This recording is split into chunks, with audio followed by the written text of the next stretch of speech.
What happens if the Department of Education is dismantled? Look, folks, Trump has announced in recent days that the Department of Education is a, quote, con job and needs to be abolished.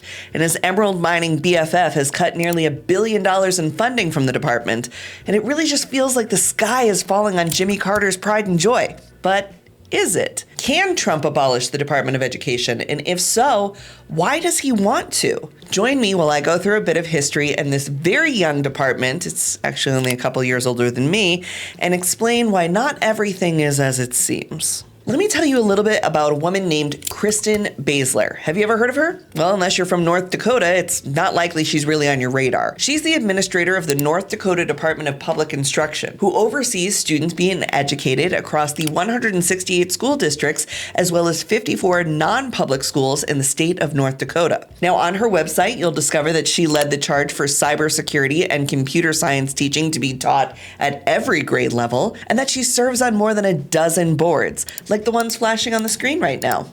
Baszler has decades of experience in the Bismarck public school system, as well as 2 associate's degrees, a bachelor's degree in education, and a master's degree in library and information technology integration. She also completed a graduate program at Harvard. Now, my researcher tells me that the only person on YouTube who may even know who this person is Scott Kramer. So unless you're Scott Kramer or one of his strugglers, you might be thinking, why the heck does V care about this woman? Why is she telling me about an educator from North Dakota? Well, dust bunnies, it's because I'm convinced beyond reasonable doubt that Donald juxtaposition Trump just hates this woman. Because on February 12th, 2025, it was announced that she was going to be part of the Trump administration. Specifically, she will be the assistant secretary for the Department of Education. Now, there's this funny little thing about the Department of Education and the date February 12th, 2025, because it was that very same day, and it was reported all over the place, that Donald Trump called the Department of Education a con job. He apparently saw some reporting, who knows where it came from, that ranked the United States 40th worldwide in education, but number 1 in cost per student. And then he told reporters that he wanted it closed down immediately. Oh, I'd like it to be closed immediately. Look, the Department of Education's a big con job.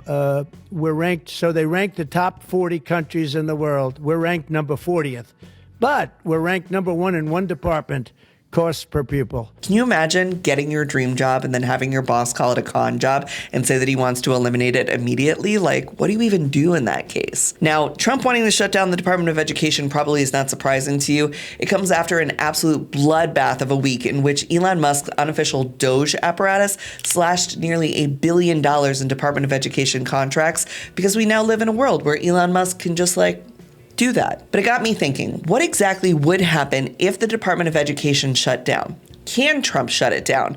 And why does he really want to? But first, hello, my name is V, and this is my YouTube channel, where I dive deep under the desk to find the crumpled paper trails of long-forgotten history, while also gently reminding you that when it seems like everything is terrible, there's always a light at the end of the tunnel. Make sure to like and subscribe, because today we're talking about the Department of Education. And let me tell you something. We should probably start by asking a really simple question. What even is the Department of Education? You likely already know it's a cabinet-level department inside the U.S. government. You may even know that it's one of the smallest, with only 5,000 employees at most. But what many people are not aware of is it's one of the newest departments, having been created in just 1980 under President Jimmy Carter. Now, the origins of the office itself go back much further than that, and I'll get into that later.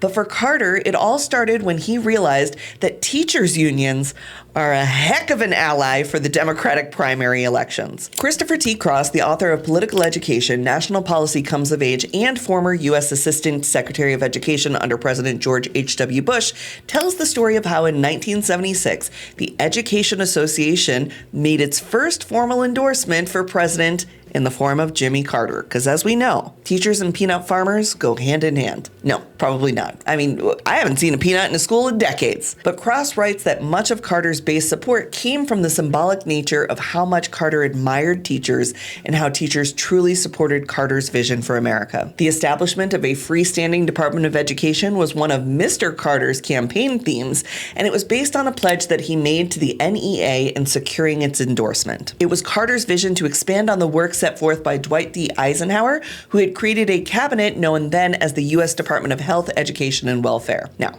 it took a number of years and very vicious politicking for the Department of Education to become a thing. Cross shares a very macabre fact about politicking that's Should we do a little true crime history? Okay, quick. There's 2 congressmen who kept the House bill that would have made the Department of Education a thing bottlenecked for months. The first was Rep. John Ellenborn, who was from Illinois, and the other one was Rep. Leo Ryan. Okay, keep that name, Leo Ryan.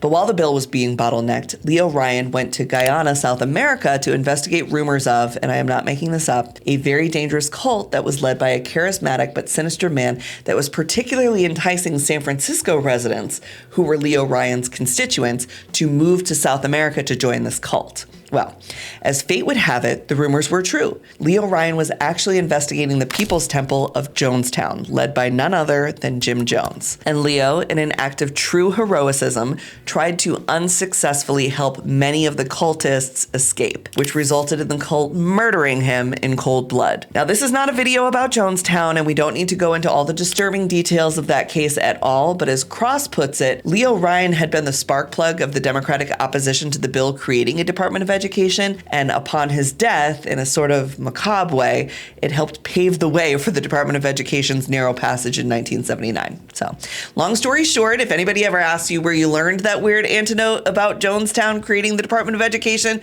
you can tell them V. Spears sent you, or you could tell them you read about it somewhere else. I don't know if I want to be responsible for that. But it was on May 7th, 1980 that the Department of Education came to be. Now, what does it actually do? The Department of Education, per their own mission statement, is one that sets policy in place following passages of laws from Congress while distributing federal education aid like Pell Grants or federal student loans, and supports the president in creating laws surrounding education to get students the education they need. They provide funds for K through 12 education, especially for school districts that have lower income students or students with disabilities. And they also have an Office of Civil Rights, which holds schools accountable for the federal funds, making sure that they are not mismanaged. For instance, let's say a school was given $30,000 to get an ASL interpreter, and suddenly we are not seeing that ASL interpreter, but we are seeing a gold statue of B. Arthur arrive on campus. That's where the Office of Civil Rights would step in. They'd be like, that looks like it costs what we told you should buy an ASL interpreter with.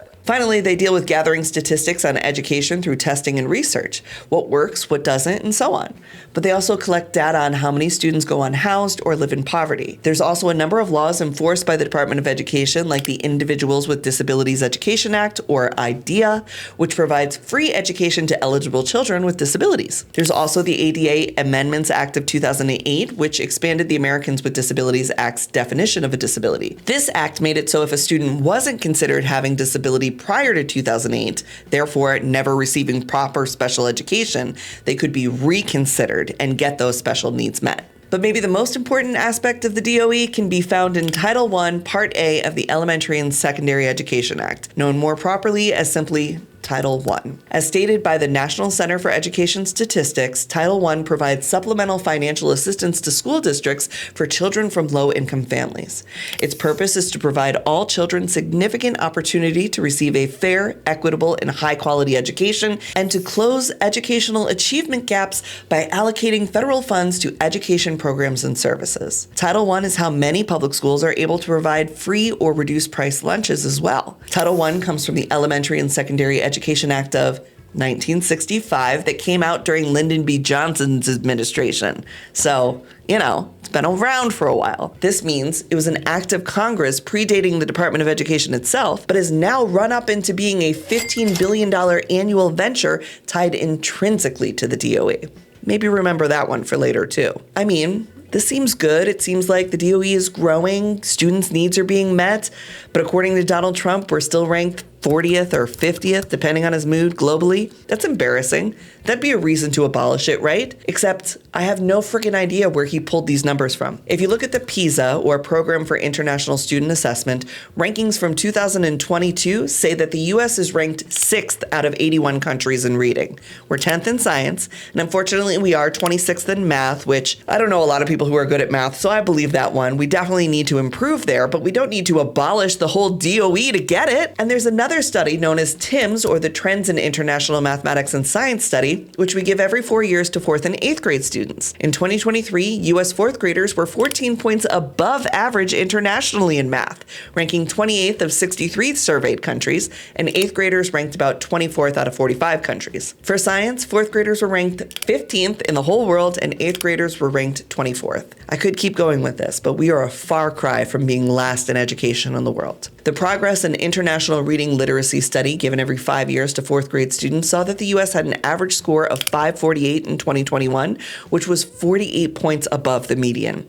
We ranked 6th out of 33 countries. 6th. Okay, but what about that thing he said about spending more money per student and not getting what we deserve back, or we're the stupidest people in the whole world and we spend the most money? That thing? Is he lying about that too? Yes. Yes, of course he is. Factcheck.org summarized a study of global spending per student and found that while the total spending per pupil at the primary level or elementary school in the U.S. is 28% higher than the global average, the U.S. still ranks 6th in spending behind Luxembourg, Norway, Iceland, Denmark, and Austria.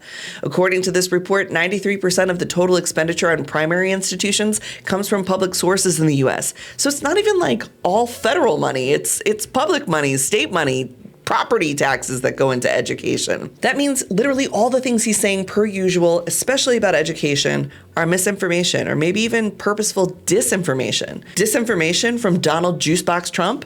Who saw that coming? So what's the real reason he would want the Department of Education gone? Just a little mad that he can't spell? No. It's Project 2025 again. Project 2025 informs Trump's executive orders and actions in office, and you may know that more often than not, Trump leans on the enemies of awakening at the Heritage Foundation to do his bidding. There's an entire chapter of Project 2025 that starts on page 319 that is quite literally about abolishing the Department of Education. Quote, federal education policy should be limited, and ultimately, the federal Department of Education should be eliminated. That is the first line. So, assuming that Trump read Project 2025, which you and I both know that he didn't, but the people who write his executive orders certainly read it, case can be made that every talking point he has espoused in recent days comes from that nearly 50 pages that Lindsay M. Burke wrote outlining the gutting of the department. But the key takeaway from this chapter of Project 2025 is their plan to phase out over 10 years all of Title I. This would place the care for economically disadvantaged students in the hands of states, many of which cannot care for said students to the degree that the federal government has been able to. And truth be told, the dismantling of the Department of Education would be a very feather in the cap moment for conservatives. They've been trying to get rid of this since forever, for decades. With the exception of George W. Bush's focus on improving public education through his No Child Left Behind stuff, which was a disaster of a program, but at least more of a focus on reform than annihilation of the department, we haven't seen Republicans support education truly ever. So who's the Republican that we have to blame for that? I can hear you. I can hear you saying it from here because, of course, it's always Ronald Reagan. Always. Right after the Department of Education was formed in Jimmy Carter's presidency, Ronald Reagan won the election. So it had only been in operation for about 6 months before Reagan got in office and immediately pledged to abolish it. During the Reagan administration, he couldn't abolish it without congressional support, so he just cut financial aid to college students by $2.5 billion. Fancy that.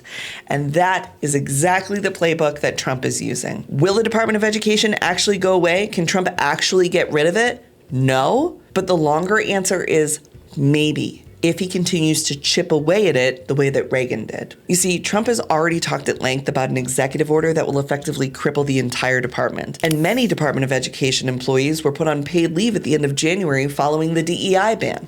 Elon Musk has cut over 160 contracts totaling around $1 billion with the department, including a long-term study that tracks students from kindergarten to high school, as well as a study that sought to accelerate math education for 4th and 5th graders, which I just talked about we are actually behind on. But Trump absolutely cannot, under present law at least, just straight up close the department one day. When the Department of Education was created, it was created alongside a 1979 law known as the Department of Education Reorganization Act.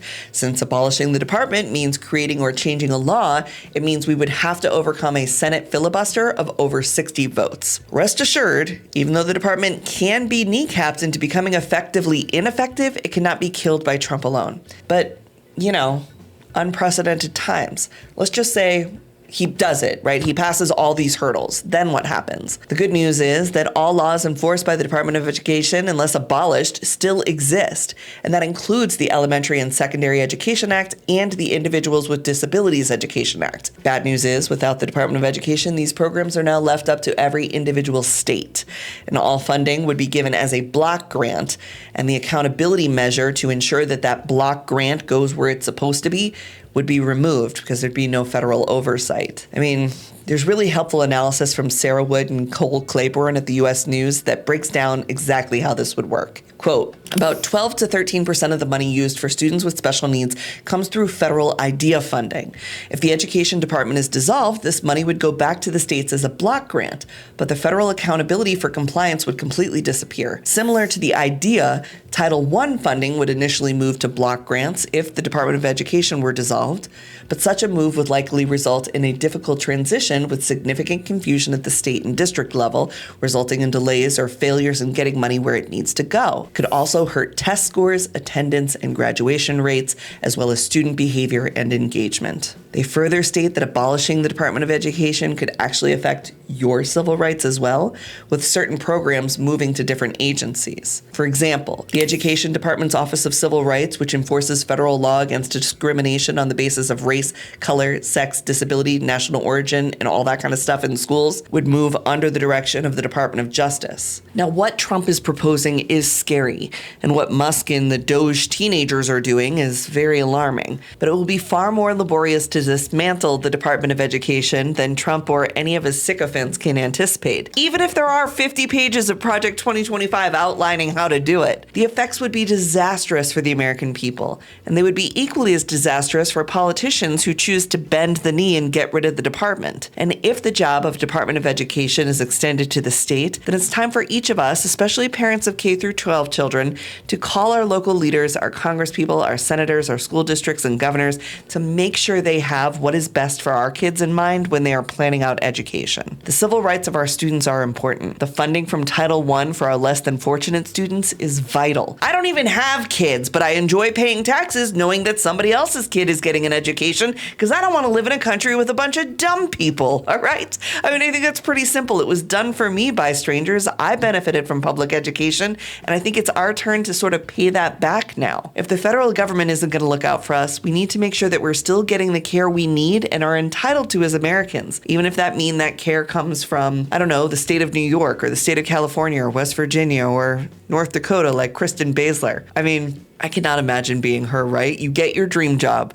and then your boss calls that department a con job and then tells you that you'll be out of a job soon. Like, how do you even sign up for this kind of stuff? When does the fever break on the Trump derangement syndrome? You know, could never be me, folks. That said, to the teachers who are out there watching, they can't stop us. They never have been able to. We are a type of people who make do with less all of the time. And it's unfair and it's exhausting, but we can fight it once and for all. We can stop them from even considering the idea of getting rid of the Department of Education once and for all if we can get through it this time. And I know that we can. And if we can, I guess everyone will be learning by YouTube, and that isn't scary at all. Okay. I will be here with you. I support you. I love you. I care for you. Our teachers are the absolute backbone of this nation's greatness, and I'm really hopeful that once again we can stop the Republicans from trying to destroy education. I know Donald Trump has said that a stupid public is an easier to control public, but I don't share his vision for America. I think we can do better.